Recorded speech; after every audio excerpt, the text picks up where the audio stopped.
વાલા વૈષ્ણવો, જય શ્રી કૃષ્ણ. હું મન આતુરી આપ સર્વે વૈષ્ણવોનું શ્રી પુરુષોત્તમ સહસ્ત્રનામ સ્તોત્ર દશમ સ્કંદ નામાનીના અલૌકિક સત્સંગમાં હાર્દિક સ્વાગત કરું છું.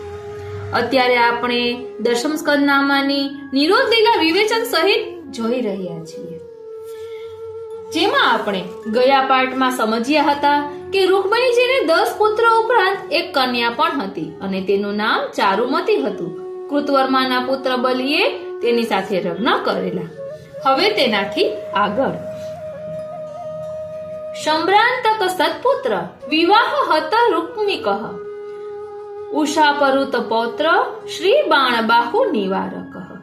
હવે આગળનું નામ કહે છે શંભ્રાંતક સત્પુત્ર વિવાહ હત રૂક્મિકઃ, એટલે શંભરાસુરનો નાશ કરનારા શ્રી પ્રદ્યુમ્નજીના સુપુત્ર શ્રી અનિરુદ્ધના વિવાહ પ્રસંગે રૂક્મીને હણનારા. રૂકમણીજીના ભાઈનું નામ રૂક્મી હતું. શ્રી કૃષ્ણ રણભૂમિમાં રૂક્મીનો તિરસ્કાર કરેલો, આથી તેના હૃદયમાં કૃષ્ણ માટે વેર હતું. રૂકમણીજીના પુત્ર હતા પ્રદ્યુમ્ન. રૂક્મી તેમના મામા થાય. રૂક્મીની પુત્રી હતી, તેનું નામ રૂક્મવતી હતું. તેણે સ્વયંવરમાં પ્રદ્યુમ્નને વરમાળા પહેરાવી હતી. પ્રદ્યુમ્નના પુત્ર થયા અનિરુદ્ધજી. રૂક્મીએ પોતાની બહેન રૂકમણીજીને પ્રસન્ન કરવા પોતાની પૌત્રી રોચનાનો વિવાહ રૂકમણીજીના પૌત્ર અનિરુદ્ધ સાથે કર્યા. વિવાહમાં તેણે શ્રી કૃષ્ણ, બલરામજી, રૂકમણીજી, પ્રદ્યુમ્ન, સાંબ વગેરે દ્વારકાવાળાઓને પોતાની નગરી ભોજકટમાં પધરાવ્યા. વિવાહ નિર્વિઘ્ને સમાપ્ત થયો.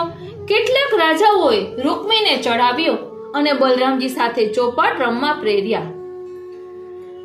બલરામજીને પાસા નાખતા આવડતા નહીં, પણ તેમને રમવાનું વ્યસન હતું.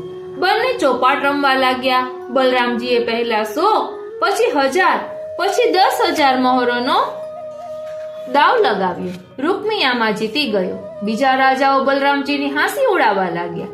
આથી બલરામજી ખીજાયા. રૂકમીએ હવે 1,00,000 મોહરનો દાવ લગાવ્યો. બલરામજી આમાં જીત્યા, છતાં રૂકમી કહેવા લાગ્યો કે હું જીત્યો છું. બલરામજીને આથી ક્રોધ આવ્યો. તેમણે 10 કરોડ મોહરનો દાવ લગાવ્યો. આમાં પણ નિયમથી તો બલરામજી જીત્યા.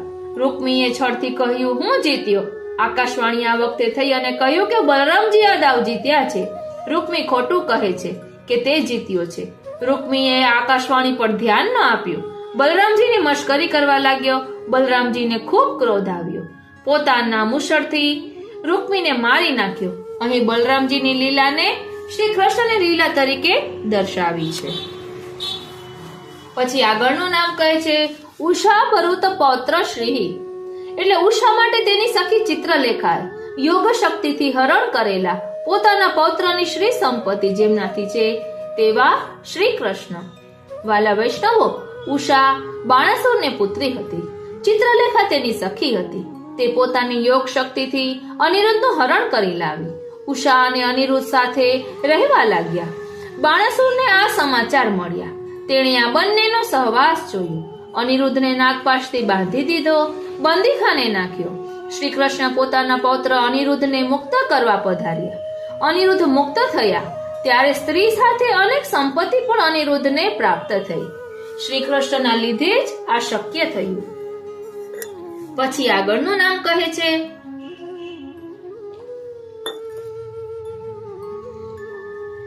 બાણબાહુ નિવારકઃ, એટલે બાણાસુરના બાહુઓ છેદનારા. શ્રી શંકરના વરદાનને સત્ય કરવા બાણાસુર સાથેના યુદ્ધમાં તેના 4 હાથ સિવાય 996 બાહુઓ છેદી નાખનારા. વાલા વૈષ્ણવો, ઉપરના 2 નામની સંગતિ માટે શ્રીમદ ભાગવતના 10મા સ્કંદના 62 અને 63મા અધ્યાયની કથા ઉપયોગી બનશે. બલિ રાજાના 100 દીકરા હતા. તેમાં સૌથી મોટો પુત્ર બાણાસુર હતો. તે શિવજીની ભક્તિમાં સદારત રહેતો. તે શોણિતપુરમાં રાજ્ય કરતો હતો. શંકર ભગવાનની કૃપાથી ઇન્દ્ર વગેરે દેવતાઓ નોકર ચાકરની જેમ જેની સેવા કરતા હતા. તેને 1000 ભુજાઓ હતી. એકવાર શંકર ભગવાન તાંડવ નૃત્ય કરતા હતા. આ સમયે તેણે 1000 હાથોથી વાજિંત્રો વગાડ્યા. શંકર ભગવાન પ્રસન્ન થયા. ભગવાને તેને વર માંગવા કહ્યું. બાણાસુરે કહ્યું મારા નગરની રક્ષા કરતા આપ અહીં જ રહો. બાણાસુર ઘમંડી થયો. તેણે શંકરજીને કહ્યું કે આપને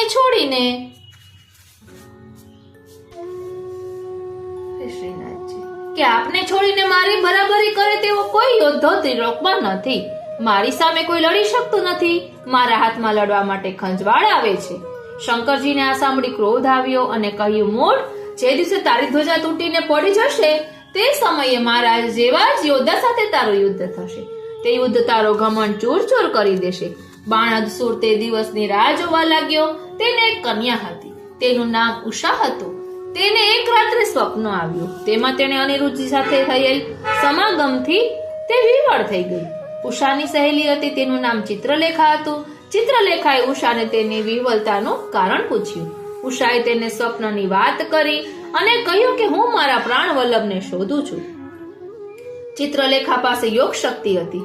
તેના પ્રભાવથી તે પલંગ પર સૂતા અનિરુદ્ધને દ્વારકાથી રાત્રિમાં આકાશ માર્ગે શોણિતપુર લઈ આવી.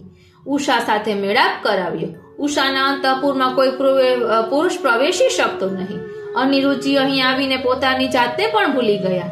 કેટલો સમય વીત્યો તે પણ ભૂલી ગયા. અનિરુદ્ધના સહવાસથી ઉષાનું કૌમાર્ય નષ્ટ થઈ ચૂક્યું હતું. તેના શરીર પર તેના ચિહ્નો પ્રગટ થઈ ગયા. અંતઃપુરના પહેરેદારોને આ વાત સમજાઈ ગઈ. તેમણે જઈ બાણાસુરને માહિતી આપી. બાણાસુર અચાનક જ ઉપરના મહેલમાં ગયો. અનિરુદ્ધજીને જોયા. બાણાસુર સૈનિકોને લઈને આવેલું. તે બધા અનિરુદ્ધજીને પકડવા આગળ વધ્યા. અનિરુદ્ધજીએ લોખંડના પરિઘથી બધાને મારી નાખ્યા. બાણાસુરે હવે અનિરુદ્ધજીને નાગપાશથી બાંધી લીધા. આ બાજુ દ્વારકામાંથી અનિરુદ્ધજી ગયા પછી 4 મહિના વીતી ગયા હતા. બધા શોકાકુલ હતા. અહીં નારદજી આવ્યા. તેમણે અનિરુદ્ધજીના શોણિતપુરના સમાચાર આપ્યા. યદુવંશીએ શોણિતપુર પર ચઢાઈ કરી. 12 અક્ષોહિણી સેના હતી. શ્રી કૃષ્ણ, બળદેવજી વગેરે સાથે જ હતા. બાણાસુર પર 12 અક્ષોહિણી સેના લઈ લડવા આવ્યું. ભગવાન શંકર અને કાર્તિકેય પણ બાણાસુરના પક્ષમાં રહી લડવા પધાર્યા. તેમણે શ્રી કૃષ્ણ તથા બલરામજી સાથે યુદ્ધ કર્યું. શ્રી કૃષ્ણ અને શંકરજી, પ્રદ્યુમ્નજી અને કાર્તિક સ્વામી તથા બલરામજી અને કુંભાડ એટલે કે બાણાસુરનો મંત્રી અને બાણાસુર તથા સાત્યકી સામ સામે લડવા લાગ્યા. શ્રી કૃષ્ણે શંકરજીના અનુચરોને મારી નાખ્યા. શ્રી કૃષ્ણે શંકરજીના અસ્ત્ર-શસ્ત્ર પ્રયોગોને નિષ્ફળ કર્યા. શ્રી કૃષ્ણે જૃંભણાસ્ત્ર છોડ્યું, જેથી મહાદેવજી મોહિત થયા અને યુદ્ધમાંથી હટી ગયા. શ્રી કૃષ્ણ હવે બાણાસુરની સેનાનો નાશ કરવા લાગ્યા. કાર્તિકેય અને કુંભાંડ પણ ઘાયલ થયા. બાણાસુરે તેની ભાગતી સેનાને જોઈ તે કૃષ્ણ પર આક્રમણ કરવા દોડ્યો. તેણે 1000 હાથમાં 500 ધનુષ્ય ખેંચી દરેક ધનુષમાં 2 બાણ ચઢાવ્યા. ભગવાને શ્રી કૃષ્ણે તેના બધા ધનુષ્ય કાપી નાખ્યા. બાણાસુરને બચાવવા તેની ધર્મમાતા કોટરા આવી. બાણાસુર ભાગીને નગરમાં આવ્યો. શંકરે જ્વરને છોડ્યો. કૃષ્ણે તેને પણ પરાસ્ત કર્યા. બાણાસુર પાછો યુદ્ધ કરવા આવ્યો. શ્રી કૃષ્ણે ચક્રથી તેની 996 ભુજાઓ કાપી નાખી. 4 ભુજાઓ બાકી રાખી. બાણાસુર પ્રહલાદજીના વંશનો છે, તેથી તેને જીવતો રાખ્યો. શંકરજીના મુખ્ય પાર્ષદ બનવાનું વરદાન આપ્યું. બાણબાહુ નિવારક નામની આ સંગતિ છે. બાણાસુરે પ્રભુને પ્રણામ કર્યા. ઉષા અને અનિરુદ્ધજીને રથમાં બેસાડી શ્રી કૃષ્ણ પાસે લઈ આવી. ઉષાએ કિંમતી વસ્ત્રો અને ખૂબ આભૂષણો પહેર્યા હતા. અનિરુદ્ધજી સાથે ઉષાને રથમાં બેસાડી કૃષ્ણે તેમને દ્વારકા તરફ મોકલ્યા. તેમની આગળ એક અક્ષોહિણી સેના ચાલતી હતી. ઉષાપરુત પૌત્રશ્રી નામની આ સંગતિ છે.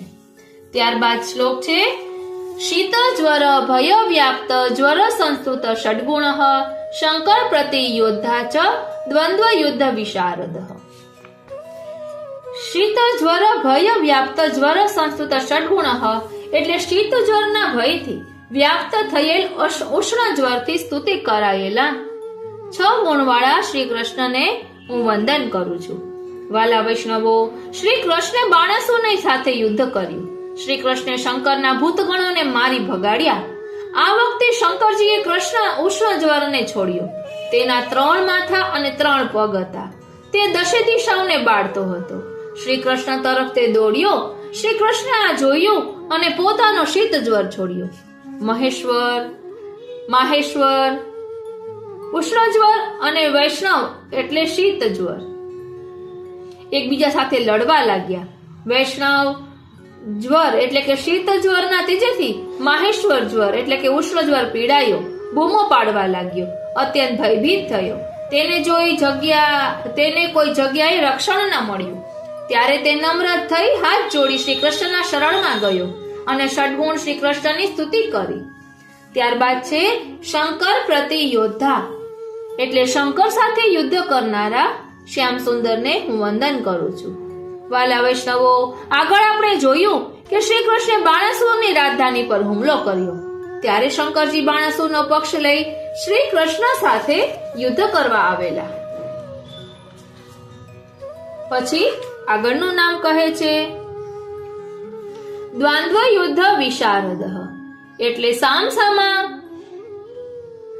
થઈ યુદ્ધ કરવામાં કુશલ એટલે કે નિપુણ.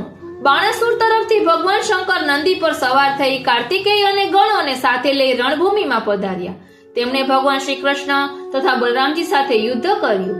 શ્રી કૃષ્ણએ શંકરજી સાથે અને પ્રદ્યુમ્ન અને કાર્તિકેયજી સાથે યુદ્ધ કર્યું. પછી આગળનો શ્લોક કહે છે નૃગ પાપ પ્રભેદતા ચ બ્રહ્મ સ્વગુણ દોષદૃક વિષ્ણુ ભક્તિ વિરોધૈક બ્રહ્મ સ્વવિનિવારક. હવે આગળનું નામ કહે છે નૃગ પાપ પ્રભેદતા એટલે નૃગ રાજાના પાપને દૂર કરનારા. નૃગ રાજા ઇક્ષ્વાકુ મહારાજના પુત્ર હતા. પૃથ્વીમાં જેટલા ધૂળના કણો છે ને, આકાશમાં જેટલા તારા છે અને વરસાદમાં જેટલી જલની ધારાઓ પડે છે તેટલી ગાયો તેમણે દાનમાં આપી હતી. નૃગ રાજા યુવાન વયથી આ દાન શ્રેષ્ઠ બ્રાહ્મણ કુમારોને કરતા હતા. એકવાર એક બ્રાહ્મણની ગાય છૂટી પડીને નૃગ રાજાની ગાયોમાં આવી ગઈ. રાજાને તે વાતની ખબર ન પડી. અજાણતામાં આ ગાય રાજાએ બીજા બ્રાહ્મણને દાનમાં આપી દીધી. આ બ્રાહ્મણ ગાય લઈને જતો હતો ત્યારે તે ગાયનો અસલ બ્રાહ્મણ માલિક રસ્તામાં મળ્યો. તેણે કહ્યું કે આ ગાય મારી છે. દાન લેનાર બ્રાહ્મણે કહ્યું કે મારી છે. બંને ઝઘડતા રાજા પાસે આવ્યા. રાજાને તેની ભૂલ સમજાણી. તેનો નિકાલ કરવા ભૂદેવોને બીજી અનેક ગાયો દાનમાં લેવા સમજાવ્યા, પણ બંનેમાંથી કોઈ માન્યા નહીં. નૃગનું આયુષ્ય સમાપ્ત થયું. બ્રાહ્મણને દાનમાં આપેલી ગાય બીજા બ્રાહ્મણને દાનમાં આપ્યાના પાપને લીધે રાજા કાચિંડાના એની યોનિમાં જન્મ્યો અને દ્વારકા નજીક એક ઉપવનમાં પડ્યો. એક દિવસ યદુવંશી રાજકુમારો આ ઉપવનમાં આવ્યા. તરસ મિટાડવા આ કુવા પાસે આવ્યા. ત્યાં તેમણે આ કાચિંડો જોયો. તેમણે તે કાઢવા પ્રયત્ન કર્યો પણ તેને કાઢી ન શક્યા. તેણે શ્રી કૃષ્ણને આ વાત કરી. શ્રી કૃષ્ણ ત્યાં પધાર્યા અને અનાયાસે કાચિંડાને બહાર કાઢ્યો. શ્રી કૃષ્ણના હાથના સ્પર્શથી કાચિંડો બનેલ નૃગ રાજા પાપના દોષમાંથી મુક્ત થયો.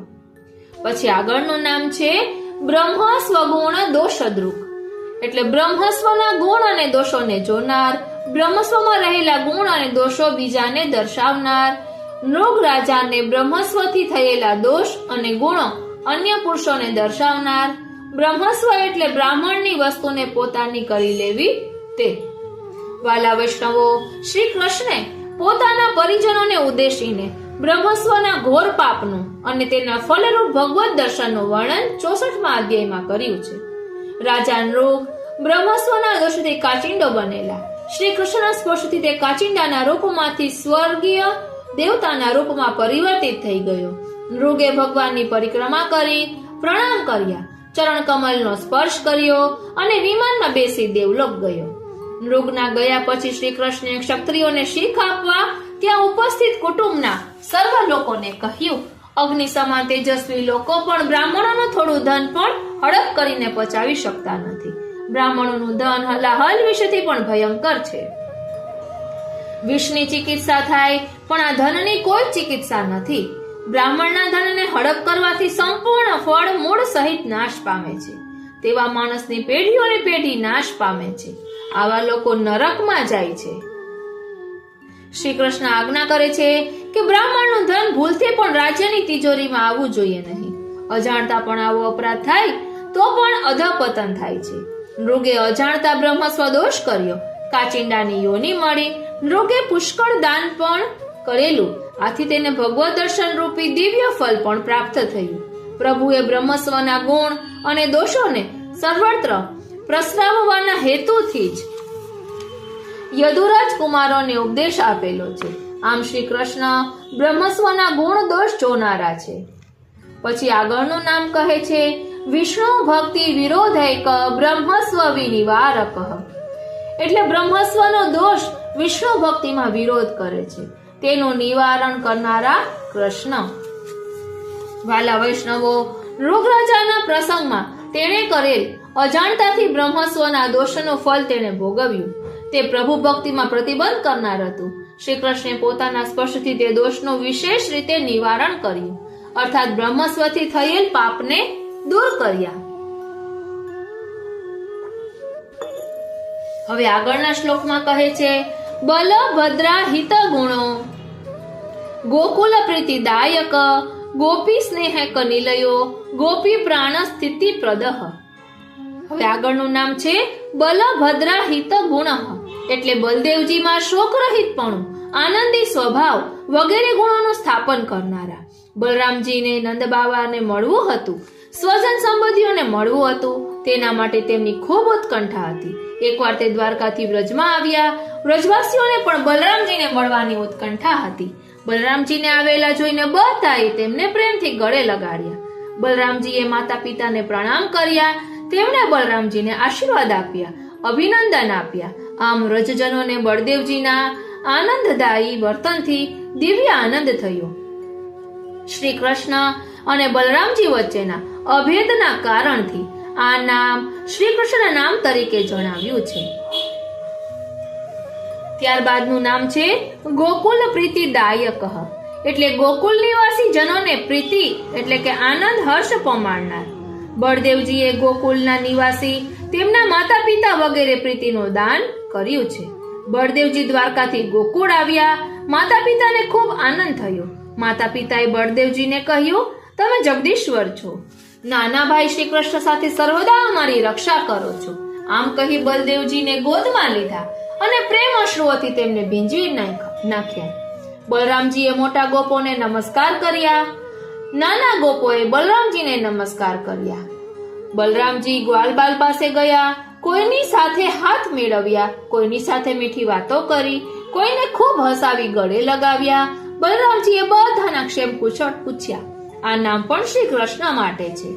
ત્યાર પછી આગળ કહે છે ગોપી સ્નેહક નિલયો, એટલે ગોપીઓના સ્નેહના એક જ આધારરૂપ. શ્રી ગોપીજનોના અને શ્રી બલરામજીના વાર્તાલાપમાં શ્રી ગોપીજનોના શ્રી કૃષ્ણ તરફનો અગાધ પ્રેમ દેખાય છે. 65મા અધ્યાયમાં આ વર્ણન છે. ગોપીજનો બલરામજીના દર્શનથી આનંદિત થયા. તેમને શ્રી કૃષ્ણ વિશે પૂછવા લાગ્યા. દ્વારકાની સ્ત્રીઓના પ્રાણવલ્લભ શ્રી કૃષ્ણ કુશળ છે ને? તે તેમના માતા પિતા ભાઈ બંધુને યાદ કરે છે. શ્રી કૃષ્ણ તેમની માતાના દર્શન માટે એકવાર નહીં આવે? શ્રી કૃષ્ણ અમારી સેવાનું સ્મરણ કરે છે ખરી? શ્રી કૃષ્ણે વ્રત છોડ્યું ત્યારે અમે તેમને રોકી શકત, પણ તેમણે કહ્યું, હું તમારો ઋણી છું, તમારા ઉપકારનો બદલો ચૂકવી નહીં શકું. તેમની આવી મીઠી મીઠી વાતો પર અમે વિશ્વાસ કરી લીધો. અમે તો ગામડાની સ્ત્રીઓ છીએ, તેથી ગમાર છીએ, તેથી તેમની વાતમાં આવી ગયા. પણ શહેરની એટલે કે દ્વારકાની સ્ત્રીઓ ચતુર હોય, તે કૃષ્ણની વાતોમાં ફસાય નહીં. શ્રી ગોપીઓના ભાવ નેત્રો સામે શ્રી કૃષ્ણની મૂર્તિ ઊભી થઈ ગઈ.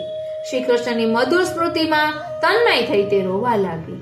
આમ શ્રી કૃષ્ણ તરફનો ગોપીજનોનો અગાધ પ્રેમ દેખાય છે.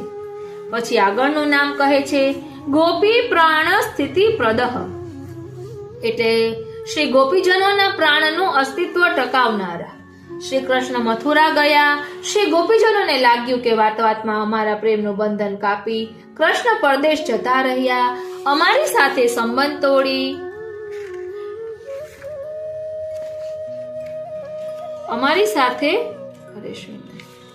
તોડી નાખ્યો, અમને બિલકુલ છોડી દીધા. ગોપીજનોને લાગે છે કે નિષ્ઠુર કૃષ્ણનો સમય આપણા વગર વીતી જાય છે, તો આપણે આપણો સમય પણ ભલે દુઃખથી પણ વીતી જશે. શ્રી ગોપીજનોની આ ભાવ સ્થિતિ બલદેવજીએ જોઈ. બલરામજી અનુનય વિનય કરવામાં નિપુણ હતા. તેમણે ભગવાન શ્રી કૃષ્ણના સંદેશા ગોપીજનોને સંભળાવ્યા. આ સંદેશા હૃદયસ્પર્શી અને લોભાવનારા હતા. આ સંદેશાઓ સંભળાવીને ગોપીજનોને સાંત્વન આપ્યું. 10મા સ્કંદના 65મા અધ્યાયમાં આ વર્ણન આવે છે. પછી આગળનો શ્લોક કહે છે વાક્યાતિગામી યમુના હલાકર્ષણ વૈભવઃ પૌંડ્રક ત્યાજિત સ્પર્ધઃ કાશીરાજ વિભેદનઃ. હવે આગળનું નામ કહે છે વાક્યાતિગામી યમના હલાકર્ષણ વૈભવઃ, એટલે પોતાના વાક્યોનું ઉલ્લંઘન કરનારા યમુનાજીને હળથી ખેંચવામાં જેવો મહાસમર્થ છે એવા વાલા વૈષ્ણવો, શ્રી બલરામજી વસંત ઋતુના 2 મહિના ચૈત્ર અને વૈશાખ વ્રજમાં રોકાયા. રાત્રિના સમયે ગોપીજનો સાથે રહી તેમના પ્રેમની અભિવૃદ્ધિ કરતા હતા. ચંદ્ર પૂર્ણ ખીલેલો યમુનાજીમાં કુમુદિની ખીલી હતી. તેની સુગંધ લઈ વાયુ વહેતો હતો. ચાંદનીથી યમુનાજીનો તટવર્તીઓ વન ઉજ્જવલ થઈ ગયો હતો. આ વખતે વરુણ દેવે પોતાની પુત્રી વારુણી દેવીને ત્યાં મોકલ્યા. એક વૃક્ષમાંથી વારુણી વહેવા લાગી. આથી તેની સુગંધથી ઉપવન સુગંધિત થયું. બલરામજી ગોપીઓને લઈને અહીં આવ્યા અને વારુણીનું પાન કર્યું. ગોપીજનો બલરામજીના ચરિત્રનું ગાન કરવા લાગ્યા. હવે સર્વશક્તિમાન બલરામજીએ જલ ક્રીડા માટે યમુનાજીને બૂમ પાડી. યમુનાજીએ જોયું કે બલરામજી તો મતવાળા થઈ ગયા છે, આથી આજ્ઞાનું ઉલ્લંઘન કર્યું. યમુનાજી આવ્યા નહીં, તેથી બલરામજીએ ક્રોધ કર્યો અને કહ્યું, તે મારી આજ્ઞાનું ઉલ્લંઘન કર્યું અને આનું ફળ ચખાડું છું. મારા હળની અણીથી તારા 100 ટુકડા કરું છું. આમ અહીં યમુનાજીને હળથી ખેંચ્યા. સુખદેવજીએ પરીક્ષિતજીને કહે છે કે આજે પણ યમુનાજી શ્રી બલરામજીના ખેંચેલા માર્ગથી વહે છે અને અનંત શક્તિ ભગવાન બલરામજીના યશગાન કરતી હોય તેવું લાગે છે. આ કથામાં યમુનાજી તે જલરૂપિણી યમુનાજી સમજવાના. કૃષ્ણ તુર્ય પ્રિય યમુનાજી આ નથી, વળી જલ વિહાર શ્રી બલરામજી સાથે કરનારા ગોપીજનો પણ ઇતર યુથના હતા. આ બધા મૂળમાં નાગકન્યાઓ હતી. તેમની ઈચ્છા અનંત ભગવાન બળદેવજી સાથે વિવાહ કરવાની હતી. શ્રી ભાગવત દશમ સ્કંદના 5મા અધ્યાયના 20મા શ્લોક પ્રમાણે શંકરશ્રીજીની સ્તુતિ કરતા કહે છે કે આપના ચરણ સ્પર્શથી નાગપત્નીઓ લજ્જાવશ થાય છે, તેમના ચિત્ત ચંચળ બને છે, તેથી આપની પૂજા કરવામાં અસમર્થ થઈ જાય છે. આ નાગપત્નીઓ શ્રી કૃષ્ણના જન્મના સમયે શ્રી ગોપીજનો રૂપે આવિર્ભાવ પામી હતી. પછી આગળનું નામ કહે છે પૌંડ્રક ત્યાજિત સ્પર્ધઃ, એટલે પૌંડ્રક રાજાની સ્પર્ધાને છોડવનારા. પૌંડ્રક નામનો રાજા હતો. તે કુરુપ દેશનો રાજા હતો. તે શ્રી કૃષ્ણનો દ્વેષ કરતો. એકવાર તેણે શ્રી કૃષ્ણ પાસે એક દૂત મોકલ્યો અને કહેવડાવ્યું કે હું ભગવાન વાસુદેવ છું. મૂર્ખાઓ એને બહેકાવતા હતા, આથી તે માની બેઠેલો કે તે જ કૃષ્ણ છે. આથી તેણે દ્વારકા આ દૂતને મોકલ્યો. ત્યાં રાજસભામાં દૂતે પૌંડ્રક જ વાસુદેવ છે તે સંદેશો આપ્યો. શ્રી કૃષ્ણે દૂતને જવાબ આપતા કહ્યું કે હું ચક્ર વગેરે ચિહ્નો નહીં છોડું. આ ચિહ્નોને તારા અને તારા સાથીઓ પર છોડીશ અને તું માંસભક્ષી પક્ષીઓનો શિકાર બનીશ. દૂતે જઈને પૌંડ્રકને આ સમાચાર આપ્યા. પૌંડ્રક આ વખતે કાશીમાં તેનો મિત્ર રાજીવ પાસે આવેલો હતો. આથી શ્રી કૃષ્ણે કાશી ઉપર ચડાઈ કરી. પૌંડ્રક તેની 2 અક્ષોહિણી અને કાશીરાજ 3 અક્ષોહિણી સેના લઈ શ્રી કૃષ્ણ સામે લડવા આવ્યા. પૌંડ્રકે શ્રી કૃષ્ણ જેવો બનાવટી વેશ અને આયુધો ધર્યા હતા. ભગવાન શ્રી કૃષ્ણ આ જોઈ હસવા લાગ્યા.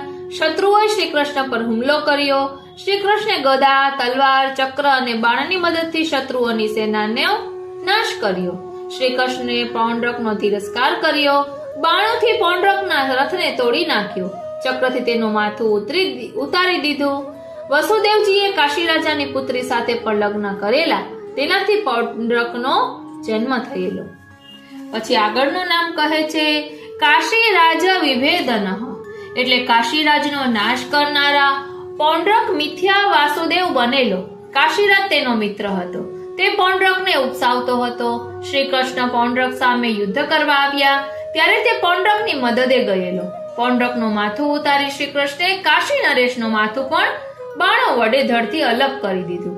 આમ પૌંડ્રક અને કાશી નરેશને ભગવાને માર્યા.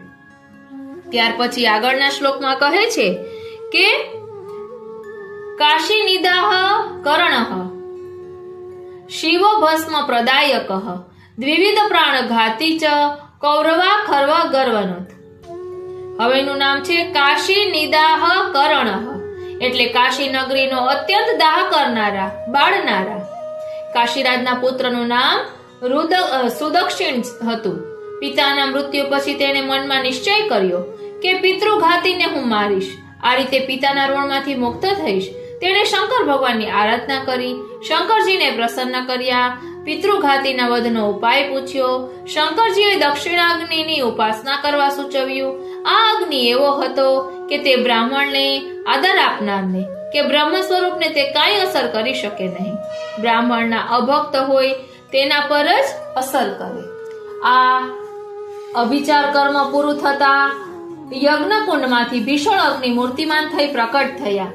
તેના કેશ અને દાઢી મૂછ તપેલા તાંબા જેવા લાલ હતા. આંખોમાંથી અંગારા વરસતા હતા. દાઢો ઉગ્ર હતી, ભ્રમરો વાંકી હતી. હાથમાં ત્રિશૂલ હતું, તેના પગ તાળ જેવા લાંબા હતા. પ્રકટ થઈ તે દ્વારકા તરફ દોડ્યો અને થોડી વારમાં તો દ્વારકા પાસે આવી પહોંચ્યો. તેની સાથે ઘણા ભૂતો પણ હતા. દ્વારકાવાસી તેને જોઈને ગભરાયા, ભગવાન પાસે દોડ્યા, પોતાની રક્ષા કરવા વિનંતી કરી. ભગવાને રક્ષા કરવાનું વચન આપ્યું. તે જાણી ગયા કે આ કાશીથી આવેલી માહેશ્વરી કૃત્યા છે. શ્રી કૃષ્ણે સુદર્શન ચક્રને તેના પ્રતિકાર માટે આજ્ઞા કરી. ચક્રજી કરોડો સૂર્ય સમાન તેજસ્વી હતા. તેમણે અભિચાર અગ્નિને કચડી નાખ્યો. કૃત્યારૂપ આગનું તેજ નષ્ટ થયું. તેની શક્તિ કુંઠિત થઈ. તે કાશી પાછી ફરી અને યજ્ઞ કરનાર ઋત્વિજો તથા સુદક્ષિણને બાળીને ભસ્મ કર્યા. પછી આગળનું નામ કહે છે શિવ ભસ્મ પ્રદાયકઃ, એટલે શિવજીને પુષ્કળ ભસ્મ દેનારા. કૃત્યાની પાછળ સુદર્શન ચક્ર પણ કાશી પહોંચ્યું. કાશી વિશાળ નગરી હતી.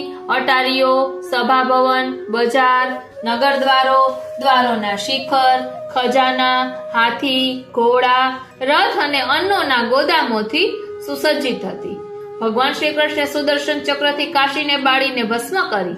શ્રી મહાપ્રભુજીએ ઉપરના બે નામોના સંદર્ભમાં કહ્યું છે કે શ્રી શંકર ભગવાનને ભસ્મ અતિ પ્રિય હોવાથી તેમના શણગાર માટે શ્રી કૃષ્ણે કાશીને બાળીને પુષ્કળ ભસ્મ શ્રી શંકરને આપી હતી અને એ રીતે શ્રી કૃષ્ણે શંકરનું પ્રિય કર્યું હતું. વળી શ્રી કૃષ્ણના વિરોધીઓ કાશીમાં ભેગા થતા હતા અને શ્રી શંકરના ધામમાં શ્રી કૃષ્ણની નિંદા કરતા હતા. તે નિંદાથી કાશી નગરી અપવિત્ર બની હતી. તેથી તેને શુદ્ધ કરવા શ્રી કૃષ્ણે તેને બાળી હતી. આ કાર્ય શ્રી કૃષ્ણે શ્રી શંકરની આંતરિક ઈચ્છાને અનુસરીને કર્યું હતું. ત્યારબાદનું નામ કહે છે દ્વિવિધ પ્રાણ ઘાતી, એટલે દ્વિવિધનો પ્રાણ લેનારા. વાલા વૈષ્ણવો, દ્વિવિધ એક વાનર હતો. તે ભૌમાસુરનો મિત્ર, સુગ્રીવનો મંત્રી અને મૈંદનો ભાઈ હતો. શ્રી કૃષ્ણે ભૌમાસુરને માર્યો હતો. મિત્રના મોતનો વેર લેવા તે વિપ્લવ કરવા લાગ્યો. આ વાનરમાં 10,000 હાથીઓનું બળ હતું. સમુદ્ર તટના દેશ ડૂબી જતા તે નગરો અને ગામોને આગ લગાડતો. આ ધમાલ તે આનર્થ એટલે કે કાઠિયાવાડમાં જ કરતો, કારણ કે શ્રી કૃષ્ણ આ દેશમાં નિવાસ કરતા હતા. આ વાનર ઋષિ મુનિઓને હેરાન કરતો, તેમના આશ્રમોને તોડતો, યજ્ઞના કુંડોને અપવિત્ર કરતો, પુરુષો અને સ્ત્રીઓને પહાડોની ગુફામાં નાખી દેતો અને તેનું દ્વાર પથ્થરથી બંધ કરતો. એકવાર તે રૈવતક પર્વત પર આવ્યો. અહીં તેને શ્રી બલરામજી તથા યુવતીઓના ઝુંડ જોયા. આ વાનર અહીં પણ ઝાડો પર ચડી તોફાન કરવા લાગ્યો. સ્ત્રીઓને પણ પજવવા લાગ્યો. બલરામજીને ક્રોધ આવ્યો. એક પથ્થર તેના પર ફેંક્યો. વાનર ખસી ગયો અને હસી હસી બલરામજીને વધુ ક્રોધિત કરવા લાગ્યો. બલરામજીએ તેને મારવા હળ ઉપાડ્યું. દ્વિવિધે એક ઝાડને ઉખાડી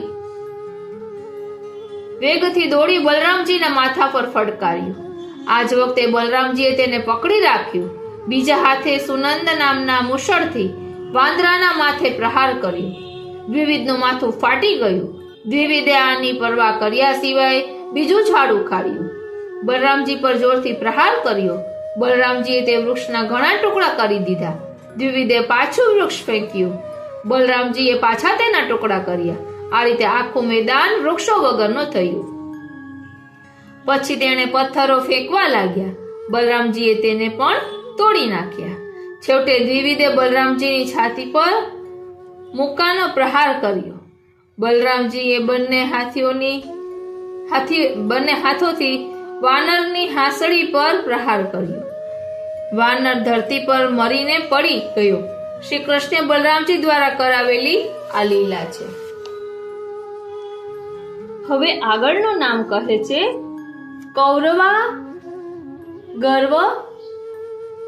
કૌરવા ખર્વ ગર્વનુત, એટલે કૌરવોના અત્યંત ગર્વનો નાશ કરનારા. શ્રી કૃષ્ણના એક પટરાણી જાંબવતી હતા. તેમને એક પુત્ર હતો. તેનું નામ સાંબ હતું. મોટા મોટા વીરોને તે હરાવતા હતા.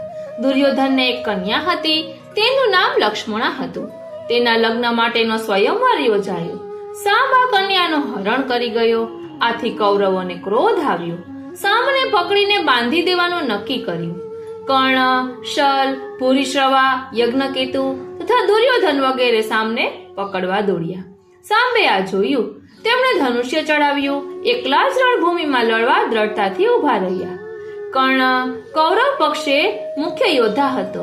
તેમણે સાંબ પર બાણો છોડવા માંડ્યા. કર્ણ વગેરે 6 યોદ્ધાઓ 6 જુદા જુદા રથો પર હતા. સાંબે આ 6 વીરો પર 6 બાણો એક સાથે છોડ્યા. આ 6 બાણોમાંથી 4 ઘોડાઓ પર 6 બાણો એક સાથે ઉપર અને એક બાણ રથી વીરો પર છોડ્યા. હવે આ 6 રથીઓએ એક સાથે મળી આ સાંબને રથ વગરનો કરી દીધો અને બાંધી દીધો. પોતાની કન્યા લક્ષ્મણાને લઈને હસ્તિનાપુર પાછા ફર્યા. નારદજી દ્વારા આ સમાચાર યદુવંશીઓને મળ્યા. સગા સંબંધીઓમાં કલહ વધી ન પડે એવા શુભ હેતુથી શ્રી બલરામજી કૌરવોને સમજાવવા હસ્તિનાપુર ગયા.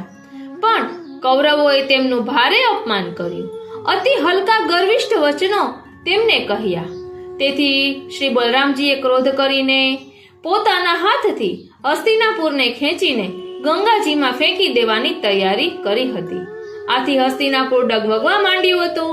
તેથી કૌરવો ભયભીત થઈ ગભરાઈ ગયા હતા અને બલરામજીના શરણે જઈને ઘણી રીતે ક્ષમા માંગી હતી. પછી બલરામજી પણ પ્રસન્ન થયા હતા અને દુર્યોધને પોતાની કન્યાને ભારે દાયજા સાથે તેના વર સામ સાથે વિદાય આપી હતી. આ રીતે શ્રી કૃષ્ણે બલદેવજી દ્વારા કૌરવોનો ભારે ગર્વ ઉતાર્યો હતો. આજે પણ આ હસ્તિનાપુરનો દક્ષિણ ભાગે ઊંચો અને ગંગાજીની તરફ ઝૂકેલો છે. આ પ્રકારે એ ભગવાન બલરામજીના પરાક્રમની સૂચના કરે છે.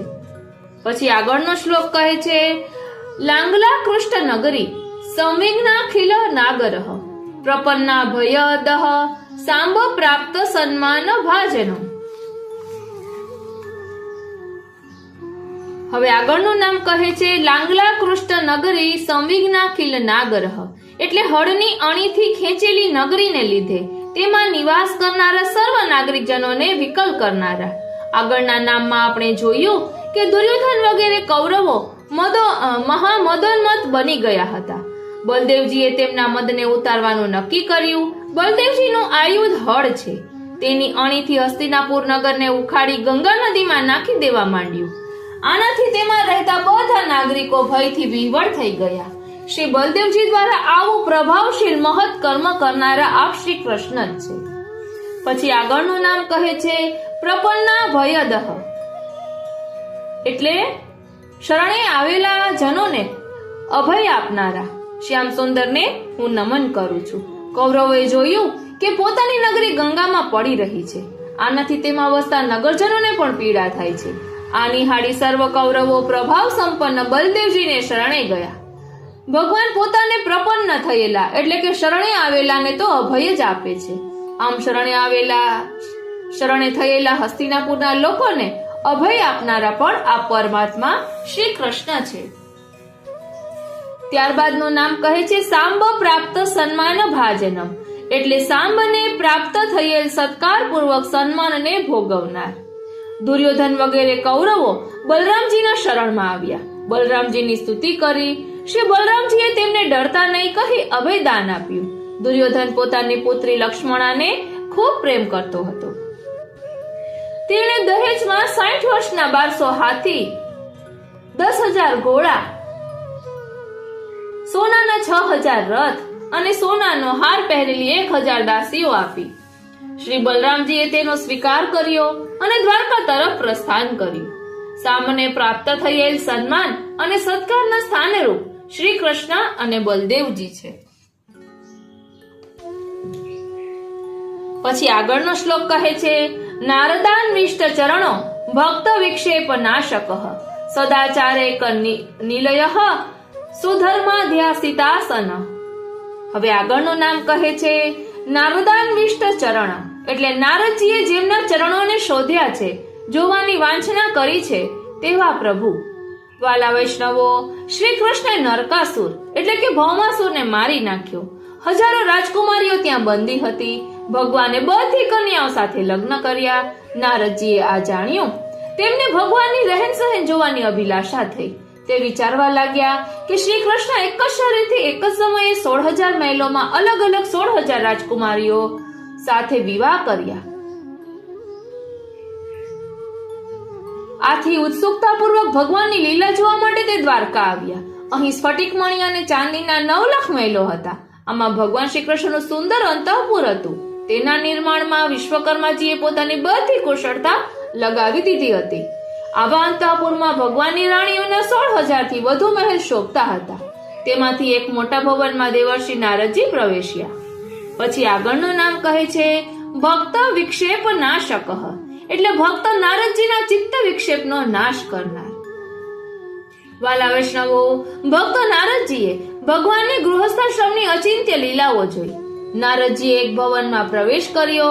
અહીં જોયું કે શ્રી કૃષ્ણ રૂકમિણીજીની સાથે બેઠા છે.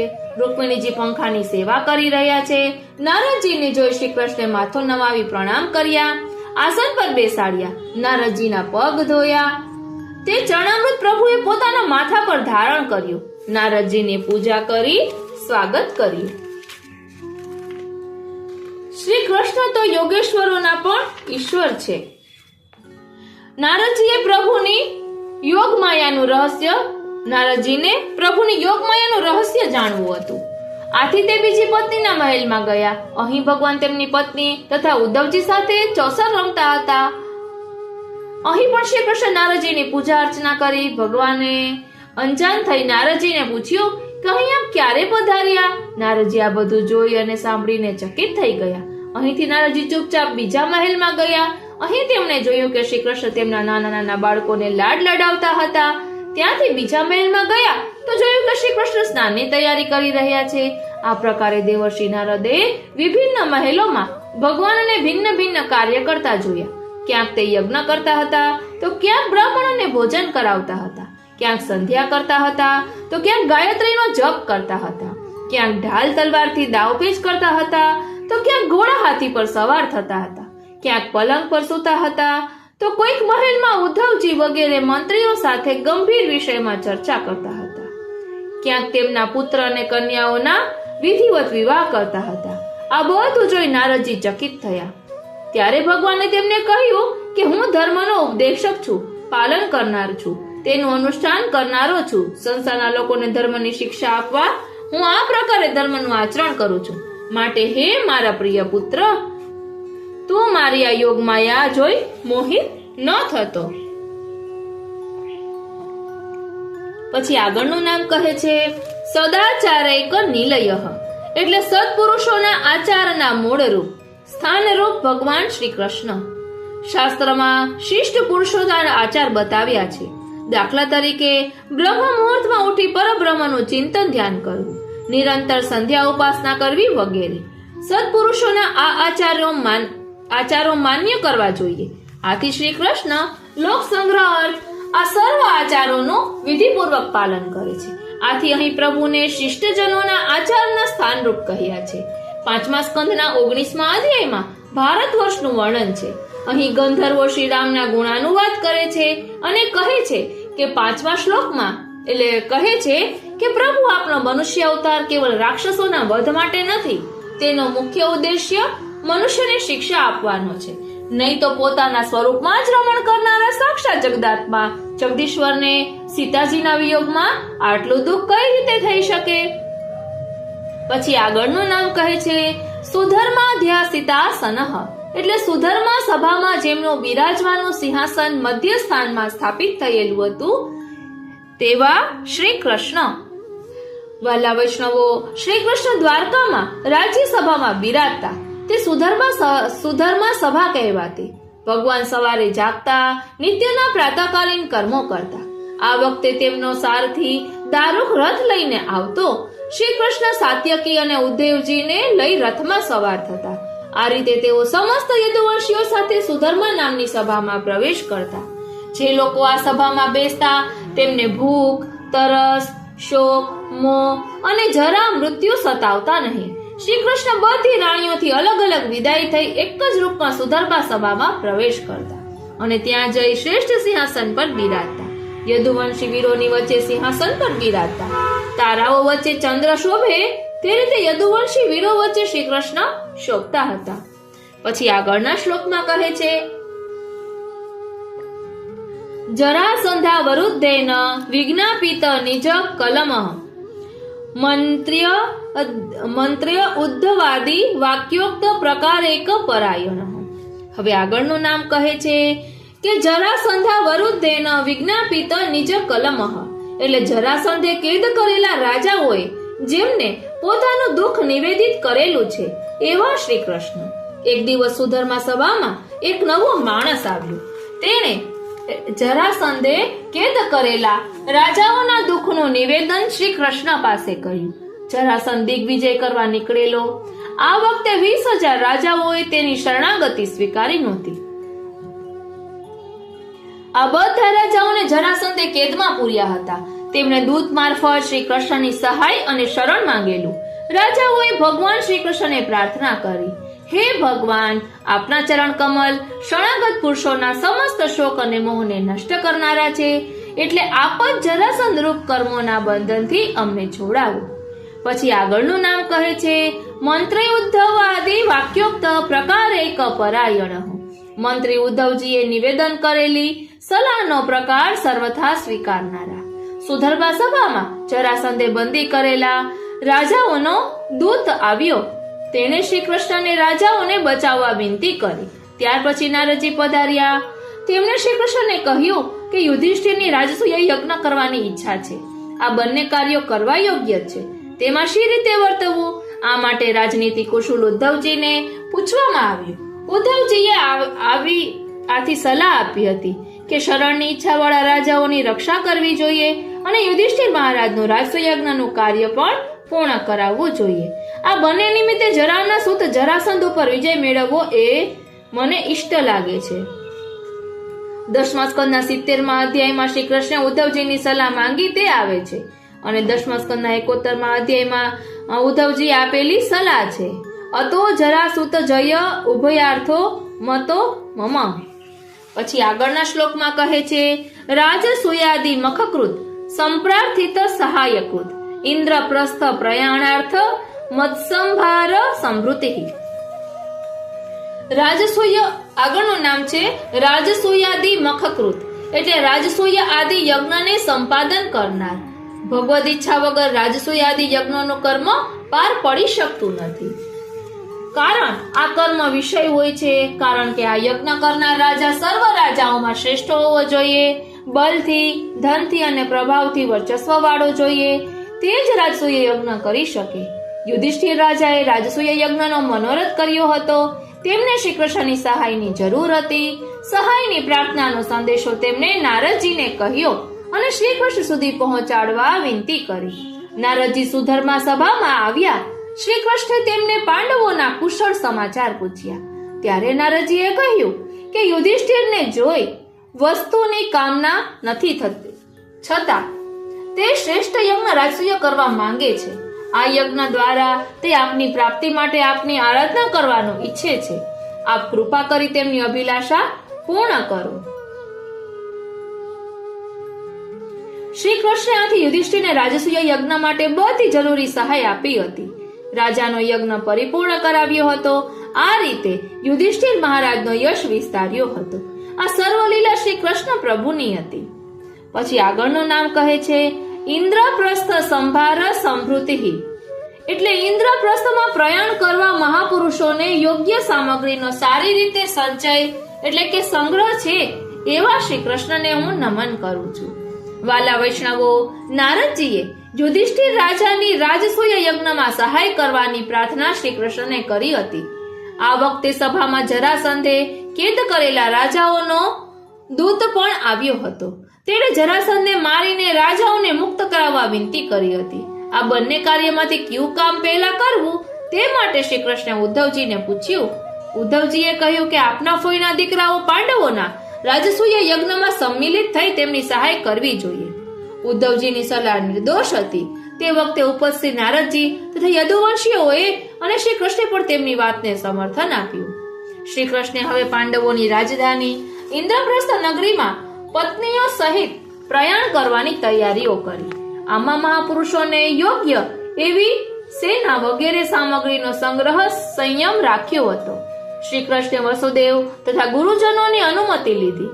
દારૂક એટલે કે સારથી, જૈત્ર વગેરે સેવકોને ઇન્દ્રપ્રસ્થ જવાની તૈયારી કરવા માટે આજ્ઞા કરી.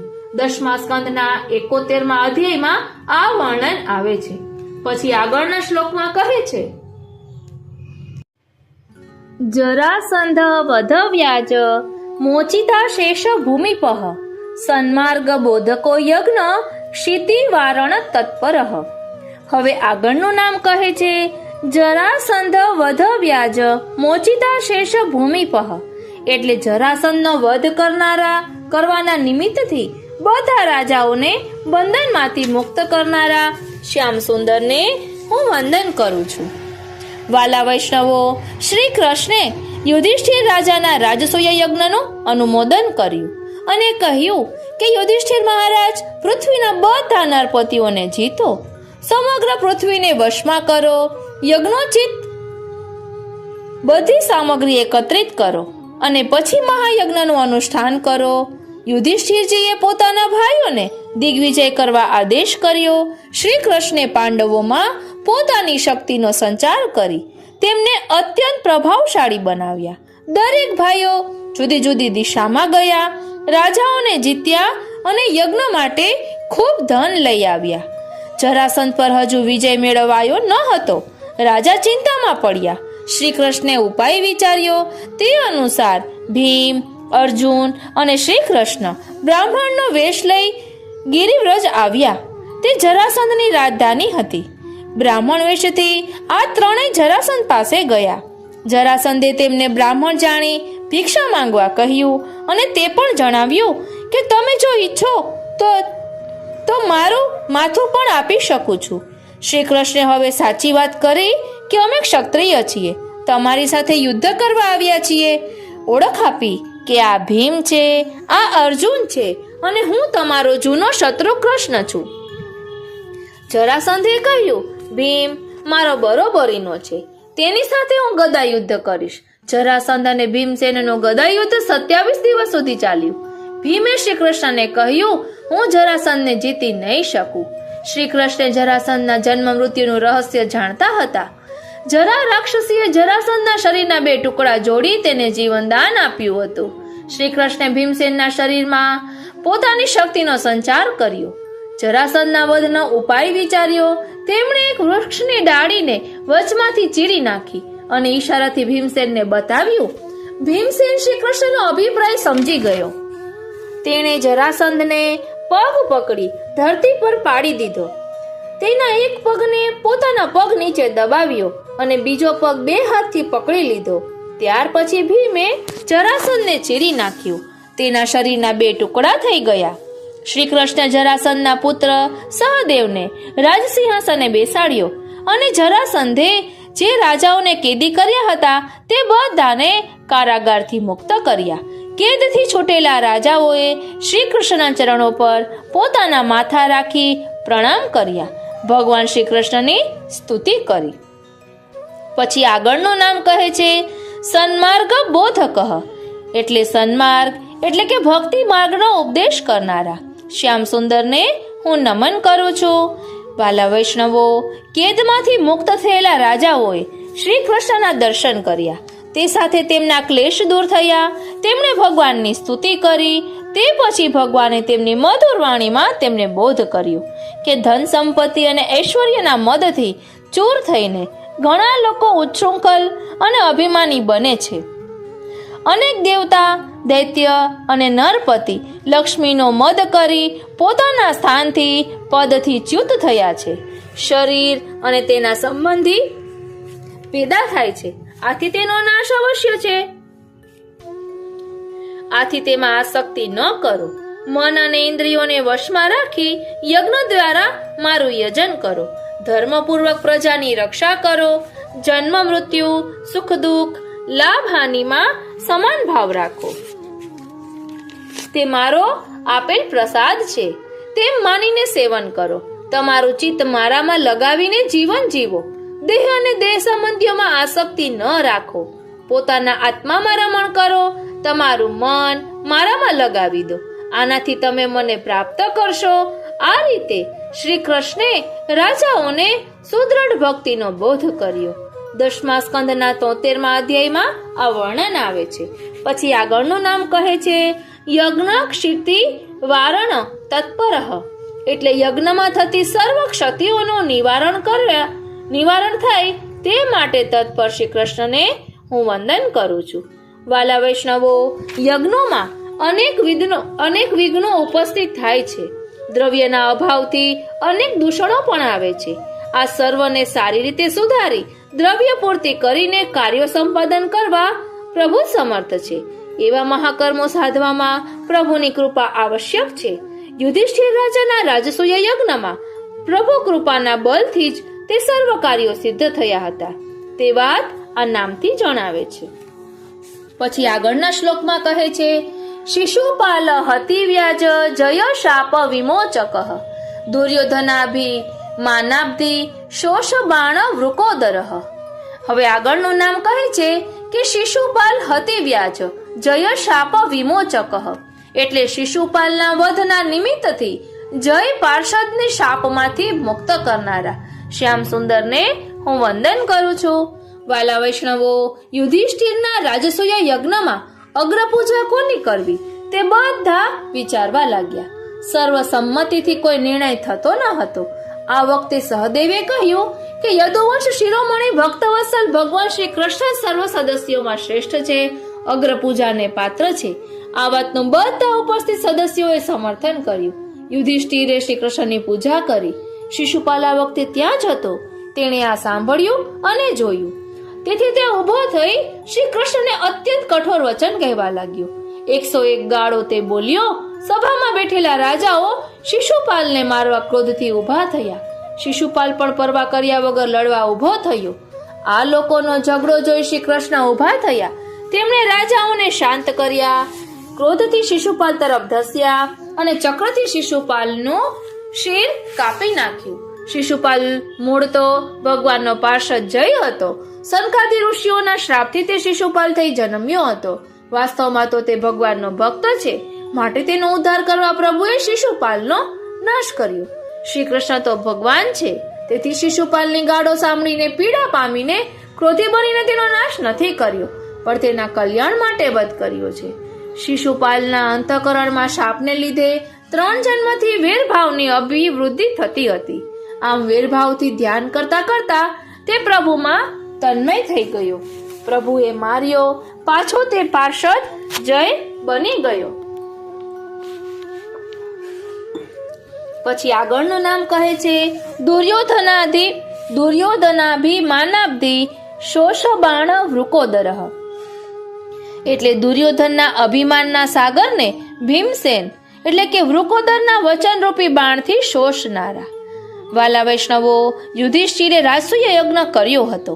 આનાથી દુર્યોધન મનમાં ઈર્ષા કરતો હતો. મય દાનવે પાંડવો માટે અદ્ભુત મહેલ બનાવ્યો હતો. પાંડવોની મય સભામાં જલને સ્થલ અને સ્થલને જલ જેવો ભાસ મળે તેવી રચના કરવામાં આવી હતી. એકવાર આ સભામાં દુર્યોધન પોતાના ભાઈ દુશાસન વગેરેને લઈને ગયો. મહિદાનવે સભામાં માયા ફેલાવી હતી. દુર્યોધન તેથી મોહિત થયો. સ્થળને જળ સમજીને તે પોતાના વસ્ત્રો સંકોરી લેતો અને જલને સ્થળ સમજી તેમાં પડી ગયો. આ જોઈ ભીમસેન, રાજરાણીઓ તથા બીજા રાજાઓ હસવા લાગ્યા. યુધિષ્ઠિરે બધાને રોકવાનો પ્રયત્ન કર્યો, પણ શ્રી કૃષ્ણે ઈશારો કરી અનુમોદન આપી દીધું હતું. ભીમસેને દુર્યોધનનો મર્મવેદી ઉપહાસ કર્યો. આથી દુર્યોધન અત્યંત લજ્જિત થઈ ગયો. આ પ્રમાણે વૃકોદરે એટલે કે ભીમસેને તેનો ઉપહાસ કરી તેનો ગર્વ ઉતારી દીધો. આવી પ્રેરણા કરનાર શ્રી કૃષ્ણ છે. શ્રી કૃષ્ણને પૃથ્વીનો ભાર ઉતારવો છે. આથી દુર્યોધનને ભ્રમ થયો છે. પછી આગળનું નામ કહે છે, આગળનો શ્લોક કહે છે, મહાદેવ વર પ્રાપ્ત પુરુષાલ્વ વિનાશક દંતવક્ત્ર વધ વ્યાજ નિજયા ઘોગ નાશક. હવે આગળનું નામ કહે છે કે મહાદેવ વર પ્રાપ્ત પુરુષાલ્વ વિનાશક, એટલે મહાદેવના વરદાનથી જેણે પૂર એટલે કે સૌભ નામના વિમાનને મેળવ્યું છે તેવા શાલ્વ રાજાનો નાશ કરનારા. વાલા વૈષ્ણવો, શિશુપાલનો એક મિત્ર હતો. તેનું નામ શાલ્વ હતું. રૂકમિણીના વિવાહના અવસરે જાનમાં શિશુપાલ તરફથી આવ્યો હતો. તે વખતે યદુવંશીઓએ શાલ્વને પણ જીતી લીધો હતો. તે વખતે તેણે યદુવંશીઓને મારવાની પ્રતિજ્ઞા લીધી હતી. આ પછી તેણે શંકર ભગવાનની આરાધના શરૂ કરી. તે દિવસમાં માત્ર એક વાર રાખ ફાંકતો. આશુતોષ ભગવાન પ્રસન્ન થયા. વરદાન માંગવા કહ્યું. શાલ્વે એક વિમાન માંગ્યું જે કોઈથી તૂટે નહીં, જ્યાં ઈચ્છા હોય ત્યાં ચાલ્યો જાય અને યદુવંશીઓ માટે ભયંકર હોય. મહિદાનવે લોખંડનું સૌભ નામનું વિમાન બનાવ્યું અને શાલ્વને આપ્યું. આ વિમાન એક નગર જેવું હતું. તેને જોવું કે પકડવું અત્યંત કઠિન હતું. ભગવાનની ગેરહાજરીમાં શાલ્વે આ વિમાન લઈ દ્વારકાને ચારે બાજુથી ઘેરી લીધું. યાદવો સાથે દારૂણ યુદ્ધ થયું. તે 27 દિવસ ચાલ્યું. ભગવાન શ્રી કૃષ્ણ દ્વારકામાં પાછા પધાર્યા. તે પછી તુરત જ શાલ્વ સાથે યુદ્ધ કર્યું. તેના સૌભ વિમાનને તોડી નાખ્યું. સુદર્શન ચક્રથી શાલ્વનું માથું ધડથી જુદું કરી દીધું. ભાગવતજીના 10મા સ્કંદના 76 અને 77 અધ્યાયમાં આ કથા છે. પછી આગળનું નામ કહે છે, દંત્ર વક્ત્ર વધ વ્યાજ વિજયા ઘોગ નાશક, એટલે દંતવક્ત્રના વધ કરવાના મિશથી વિજયના પાપ સમુદાયનો નાશ કરવા વાળા. દંતવક્ત્ર શિશુપાલ શાલ્વ અને પૌંડ્રકનો મિત્ર હતો. તે કુરુષ દેશનો રાજા હતો. મિત્રોના મૃત્યુનો બદલો લેવા તે એકલો યુદ્ધ ભૂમિમાં આવ્યો. તેને આવતો જોઈ ભગવાન કૃષ્ણ હાથમાં ગદા લઈ રથમાંથી કૂદી પડ્યા. દંતવક્ત્રને રોકી દીધો. દંતવક્ત્રે પણ શ્રી કૃષ્ણને કડવા વચનો કહ્યા. ત્યાં સુધી કહ્યું કે તમે મૂર્ખ છો પણ મારા સંબંધી છો, કારણ કે કૃષ્ણ તેના મામાના દીકરા હતા. છતાં મારા શત્રુ છો, મારા શરીરમાં રહેનારા રોગ છો. આવી કડવી વાતો બોલી તેણે શ્રી કૃષ્ણના માથે ગદા ફટકારી. શ્રી કૃષ્ણ જરા પણ વિચલિત થયા નહીં. તેમણે પોતાની કૌમોદકી ગદા લીધી. દંતવક્ત્રના વક્ષસ્થલે પ્રહાર કર્યો. દંતવક્ત્રનું કલેજું ફાટી ગયું. મોંમાંથી લોહી વહેવા લાગ્યું. નિષ્પ્રાણ થઈ ધરતી પર પડી ગયું. શિશુપાલને મૃત્યુ સમયે થયું હતું તેવું જ અહીં પણ બન્યું. દંતવક્ત્રના મૃત શરીરમાંથી સૂક્ષ્મ જ્યોતિ નીકળી. તે શ્રી કૃષ્ણમાં સમાઈ ગઈ. ભગવાનના દ્વારપાલો પૈકી વિજય શાપથી ત્રીજા જન્મે દંતવક્ત્ર થયો હતો. સનકાદી બ્રાહ્મણોના શાપરૂપ પાપ સમુદાયનો નાશ કરવાના હેતુથી જ દંતવક્ત્રનો નાશ કર્યો છે. 10મા સ્કંદના 78મા અધ્યાયમાં આ કથા છે. પછી આગળના શ્લોકમાં કહે છે કે વિદુરથ પ્રાણહર્તા ન્યસ્ત શાસ્ત્રાસ્ત્ર વિગ્રહ ઉપધર્મ વિલિપ્તાંગ સુતઘાતી વરપ્રદઃ. હવે આગળનું નામ કહે છે કે વિદુરથ પ્રાણહર્તા, એટલે વિદુરથના પ્રાણને હરનારા. વાલા વૈષ્ણવો, દંતવક્ત્રનો એક ભાઈ હતો. તેનું નામ વિદુરથ હતું. તે પોતાના ભાઈના મૃત્યુથી અત્યંત શોકાકુલ થઈ ગયો. તેને ક્રોધ આવ્યો. ક્રોધથી તે લાંબા શ્વાસ લેવા લાગ્યો. હાથમાં તલવાર લીધી. શ્રી કૃષ્ણને મારવાની ઈચ્છાથી તે આવ્યો. શ્રી કૃષ્ણે જોયું કે તે પ્રહાર કરવાની તૈયારી કરે છે. તે જ વખતે શ્રી કૃષ્ણે ચક્રથી તેનું માથું ધડથી અલગ કરી દીધું. શાલ્વ તેનું વિમાન, સૌભ, દંતવક્ત્ર અને વિધુરથને મારવા બીજાથી અશક્ય હતા. શ્રી કૃષ્ણે આ ચારેયને માર્યા અને દ્વારકામાં પ્રવેશ કર્યો. પછી આગળનું નામ કહે છે ન્યસ્ત શસ્ત્રસ્ત્ર વિગ્રહ,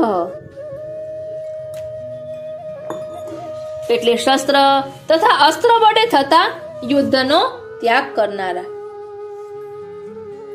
દેહધારી શ્રી કૃષ્ણે વિધુરથનો ઘાત કર્યા પછી કોઈ સાથે યુદ્ધ કર્યાનો પ્રસંગ શ્રી ભાગવતજીમાં પ્રાપ્ત થતો નથી. ભગવાને અસ્ત્ર શસ્ત્ર ન વાપરવાનો નિશ્ચય કર્યો જણાય છે. ભગવાને યુદ્ધ કરવાનું છોડી દીધું હતું એવું સૂચક અર્થ શ્રી મહાપ્રભુજીએ યોજેલા આ નામનું છે. પછી આગળનું નામ કહે છે ઉપધર્મ વિલિપ્તાંગ સુતઘાતી. ઉપધર્મ એટલે કે ગૌણ ધર્મથી થયેલ પાપ વડે જેમનું અંગ લિપ્ત એટલે કે વ્યાપ્ત થયું છે તેવા સુત પુરાણીને મારનારા. વાલા વૈષ્ણવો, એકવાર કૌરવો પાંડવો સાથે યુદ્ધ કરવાનું વિચારતા હતા. બલરામજીએ આ સાંભળ્યું. તેમને કોઈનો પક્ષ લઈ લડવાનું પસંદ ન હતું. આથી તીર્થોમાં સ્નાન કરવાના બહાને તે દ્વારકાથી ચાલી નીકળ્યા. પ્રભાસ ક્ષેત્ર, સરસ્વતી નદી, યમુના તટ અને ગંગા તટ પર આવેલા તીર્થોમાં થઈ તે નૈમિષારણ્ય ક્ષેત્રમાં ગયા. તે વખતે ઋષિઓ સત્સંગરૂપ મહાસત્ર કરતા હતા. આ વખતે વ્યાસજીના શિષ્ય સોમહર્ષણજી વ્યાસ ગાદી પર બેઠા હતા. બલરામજીને જોઈને બધા ઋષિઓ ઊભા થઈ ગયા, સ્વાગત સત્કાર કર્યો. રોમહર્ષણજી તેમની ગાદી પરથી ઊભા ન થયા, સ્વાગત ન કર્યું. બલરામજીને આથી ક્રોધ આવ્યો. સુત પુરાણી શંકર જાતિના છે, પ્રતિલોમ જાતિના છે, શૂદ્ર છે, તેથી બ્રહ્માસન પર બેસી વક્તવ્ય કરવાનો તેમનો અધિકાર નથી. આમ છતાં બ્રહ્માસને બિરાજ્યા છે. આ તેમણે ઉપધર્મ એટલે કે ગૌણ ધર્મનું આચરણ કર્યું કહેવાય. બલદેવજીને થયું કે સુત પુરાણી વ્યાસજીના શિષ્ય થઈને પણ મન પર સંયમ નથી કરતા, આથી તેને મૃત્યુદંડ મળવો જોઈએ. તેમના હાથમાં કુશ હતું. તેની અણીથી સુત પર પ્રહાર કર્યો. તે સાથે સુત તરત મરી ગયા. સુત પુરાણીના અભિમાનને ધારીને શ્રી બલરામજી દ્વારા પ્રભુએ તેમનો વધ કર્યો હતો. દશમ સ્કંદના 78મા અધ્યાયમાં આ વર્ણન આવે છે. પછી આગળનું નામ કહે છે વરપ્રદહ, એટલે કે વરદાનને અર્પણ કરનારા.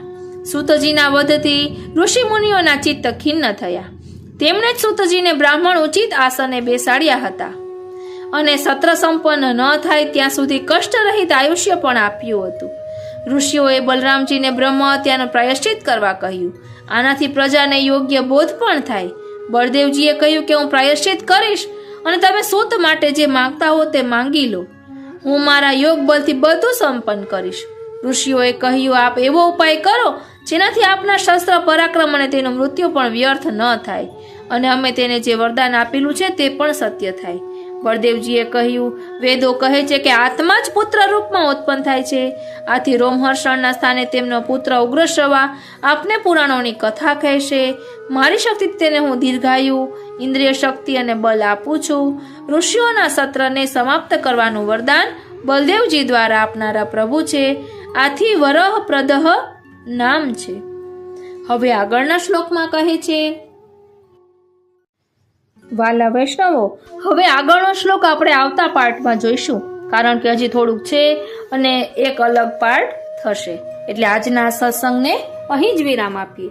આજનો આ સત્સંગ શ્રીનાથજી, શ્રી યમુનાજી અને શ્રી મહાપ્રભુજીના ચરણારવિંદમાં સમર્પિત કરું છું. જય શ્રી કૃષ્ણ.